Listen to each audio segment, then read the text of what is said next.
Module number 61 is about seasonal adjustments. Last module में या इससे पहले जो 2 मॉड्यूल्स थे उसमें हमने ये चीज़ें डिस्कस की कि टाइम सीरीज़ होती क्या, और उस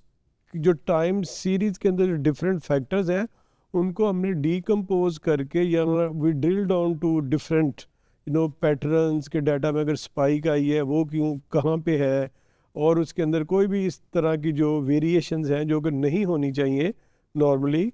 तो उनको आप ऑब्ज़र्व करते हैं, उनको मॉनिटर करते हैं, और उसकी बेस पे फिर then you find ways to correct those things so that कि आपका जो फोरकास्ट है वो it should be as accurate as statistically या mathematically possible, and this is possible. अच्छा, उसके लिए फिर हम जो टेक्निक्स यूज़ करते हैं उसमें एक तो ये होता है कि सीजनल एडजस्टमेंट्स, और दूसरा स्मूथिंग टेक्निक्स। सीजनल एडजस्टमेंट्स यही है कि आपके जो बहुत ज़्यादा डाटा के अंदर वेरिएशंस होती हैं उनको हम एड्रेस करके एवरेज आउट करते हैं, ताकि आपका जो फोरकास्ट है it should be close to your average. As I earlier mention कि आपका जब आपने प्लानिंग करनी है, फ़र्ज़ कर रिस्क को मैनेज करने के लिए या सेल्स के लिए डिमांड फोरकास्टिंग को मैनेज करने के लिए you need a lot of time. कि लोग फ़र्ज़ करें हम एग्रीकल्चर की या क्रॉप्स की ही बात कर ले, तो जो फार्मर है दे स्टार्ट वर्किंग 1 साल पहले से वो अपना काम शुरू कर देते हैं अपने नेक्स्ट क्रॉप के लिए, और फिर हार्वेस्ट के लिए भी पूरा उनको सीज़न वेट करना पड़ता है, उसके लिए काम करना पड़ता है। तो everyone has to plan accordingly, और वो जो प्लान है वो उसको आप किसी एक दिन या किसी एक ख़ास वक्त के लिए नहीं कर सकते, एमरजेंसीज आर देयर, लेकिन आप प्लान पूरे एक टाइम पीरियड के लिए करते हो। तो उसके लिए फिर हम जो टेक्निक्स यूज़ करते हैं उनको हम कहते हैं seasonal adjustment and smoothing techniques. जब इनका मकसद जैसे मैंने बताया यही है कि आपने वो जो देखिए अब डाटा के अंदर एक तो बहुत सारी वेरिएशंस होती हैं, उसके अलावा इनकन्सिस्टेंसीज होती हैं। डाटा आपका नॉइजी होता है, जैसे कि डाटा की स्मूथिंग, डाटा रैंगलिंग, इस तरह की टेक्निक्स आई होप कि आपने अपने दूसरे सब्जेक्ट्स में डेटा साइंस वगैरह में हो सकता है स्टडी की हो, otherwise you will get chance to learn these techniques. और ये जो डिफरेंट आपके पास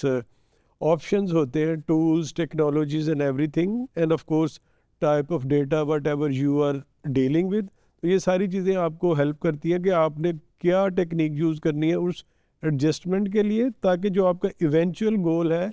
वो यही है कि आपने एक अच्छी फोरकास्ट करनी है जो कि बिज़नेस के लिए, जो भी कोई आपके बिज़नेस यूज़र है उनके लिए वो हेल्प कर सके। इसमें बेशुमार एग्जांपल्स हम ऑलरेडी डिस्कस कर चुके हैं। It could be retail, even with in retail बेशुमार ऑप्शन है आपके पास। फ्रॉड मैनेजमेंट है, वेदर इट इज़ टेलीकॉम और फाइनेंशियल इंडस्ट्रीज़, बैंकों के अंदर क्रेडिट कार्ड में, डेबिट कार्ड में, ऑनलाइन बैंकिंग में, और फिर वेदर फोरकास्ट जो कि आपके नॉर्मल जो एप्लीकेबल होती है हर बंदे पे या फार्मर्स के लिए। इसी तरह और भी बेशुमार, मैन्युफैक्चरिंग में तो बेशुमार आपके पास जो इस तरह की जो यूज़ केसेस है वो अवेलेबल है, जिनको आप यूज़ करते हो you can understand. Moving average मैं मल्टीपल टाइम आपसे डिस्कस कर चुका हूँ कि मूविंग एवरेज का फ़ायदा यही है कि जैसे फ़र्ज़ करें आपके पास we are looking at data for the whole year, अब आप उसको within summer, within winter, within spring, within autumn आप उसको एवरेज आउट कर लेते हैं कि ठीक है ये मेरी एवरेज है इन 3 महीनों की, उससे अगले 3 महीनों की, इस तरह so on and so fourth, और आप उसको फिर यूज़ करते हुए अपनी एवरेज। और अगर आपको याद हो we talked about like mean square error, absolute error और रूट स्क्वायर एरर, या इवन अदरवाइज आपका जो अपना हाइपोथेसिस टेस्टिंग में आपके जो स्टैंडर्ड डेविएशन, वेरिएंस वगैरह आते हैं, तो ये सारी चीज़ें अगर आप उनको नोट करें, all these different statistical distribution, mathematical जो आपके पास डिफरेंट मॉडल्स हैं, एवरीथिंग इज़ अबाउट एवरेजिंग। ये जितनी भी हम चीज़ें यूज़ करते हैं ना, अगर आप इनमें देखें तो one of the common factor is जैसे एवरेज है। अब एवरेज की किस्में जो डिफ़ाइन की गई हैं मल्टीपल, वो मल्टीपल सिचुएशंस के लिए फिर आपके लिए होता है, लेकिन सबसे आम यही होता है जो हम यूज़ करते हैं कि यू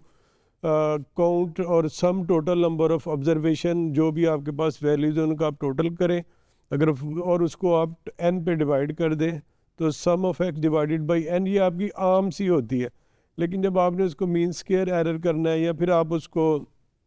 ईजीली, ये फार्मूले आई एम श्योर कि आप लोगों को ऑलरेडी पता भी होंगे, नहीं पता तो you can easily find out in any basic statistical book, या आप इंटरनेट पे जाके सर्च भी करेंगे तो आपको इनके सब के जो डिफरेंट फार्मूला है वो मिल जाएंगे।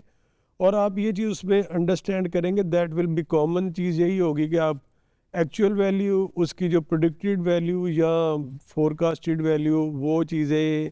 उसका टोटल नंबर, उनका सम, उसको डिवाइड करना है, उसका स्क्वायर रूट निकालना है, उसका स्क्वायर निकालना है। तो बेसिकली ये 4-5 आपकी जो स्टैटिस्टिकल एंड मैथमेटिकल टेक्निक्स है यही यूज़ होती हैं। बेशक आप मूविंग एवरेज यूज़ करें, आप वेटेड एवरेज यूज़ करें, आप एक्सपोनेंशियल जो डिफरेंट टेक्निक्स हैं वो यूज़ करें, तो यही इन्हीं चीज़ों के इर्द गिर्द आपका जो वो घूमता है, जो दायराकार है आपकी टेक्निक्स का। एक और जो टेक्निक है विच इज़ वेरी यूज़फुल वो है एक्सपोनेंशियल स्मूथिंग टेक्निक। एक्सपोनेंशियल में ये होता है कि हमने, आपको याद होगा इन कुछ हमारे जो पिछले मॉड्यूल से उसमें हमने मॉडल टेस्टिंग, मॉडल फिटिंग की और इन चीज़ों की बात की थी। उसमें सैम्पल साइज़ की भी हमारी बात हुई थी कि जैसे जैसे आप सैम्पल साइज़ आपका बढ़ता है तो वो आपको उससे जो है ना, you get advantage of like getting more accurate forecasting. अब ऐसी सिचुएशन में फिर ये होता है कि कई दफ़ा आपके पास बड़ी कम्प्लेक्स सिचुएशन होती है ना, कि जहाँ पे वेटेड एवरेज भी चाहिए, मूविंग एवरेज भी चाहिए, और आप you are unable to sort of decide कि यहाँ कुछ डाटा पे एक चीज़ एप्लीकेबल है, दूसरे डाटा पे एक ही आपकी एक पूरा टाइम सीरीज़ का आपके पास एक स्पैन है टाइम का, लेकिन मल्टीपल जो आपके जो उसके अंदर सीजन्स हैं या टाइम स्पैन है उसमें डिफरेंट चीज़ें जो है ना आपको ज़्यादा सूटेबल लगती हैं। तो इन सच सिचुएशन फिर आप एक्सपोनेंशियल स्मूथिंग टेक्निक्स यूज़ करते हैं। और एक और सिचुएशन भी होती है कि जहाँ पे आपको sometimes you do not have actual data, तो आपको फोरकास्टिंग के लिए सिंथेटिक डाटा या आप उसको सैम्पल डाटा कह सकते हैं, जो कि खुद से आप क्रिएट कर सकते हैं। और ये भी पाइथन के अंदर इसकी जो वो स्क्रिप्ट अवेलेबल है, it helps you to create your sample data. तो उसकी बेस पे भी आप अपना जो सारे का सारा डाटा सेट है उसको क्रिएट करते हैं। लेकिन इसमें जो चैलेंज आप लोगों को आएगा वो ये आएगा कि क्योंकि वो ऑलरेडी आपने जो डाटा क्रिएट किया है सिंथेटिकली यूजिंग सम एल्गोरिदम, वो ऑलरेडी स्टैटिस्टिकली काफ़ी हद तक करेक्ट होता है, इसलिए ये आपको जो रिज़ल्ट उससे मिलते हैं वो इतने अच्छे नहीं होते कि वो आप उसको फोरकास्टिंग है इसमें में भी you can be surprisingly get 100% या 90% मॉडल की एक्यूरेसी आ जाएगी। तो फिर आपको ये चीज़ें भी देखना पड़ती हैं कि नहीं ये जो, तो quality of data, whether it is sample data, this is synthetic data और एक्चुअल डाटा जो कि आपके पास आता है, आपने उसको किस तरह से मैनेज करना है, किस तरह से उसको एनालाइज करना है। कि उसके अंदर अगेन बार बार जो चीज़ आपके पास आएगी वो वही है, residual, the difference between actual value and the forecasted value. तो ये ऐसी चीज़ें जो कि आपको टाइम एंड टाइम अगेन आप इनको यूज़ करेंगे। और जो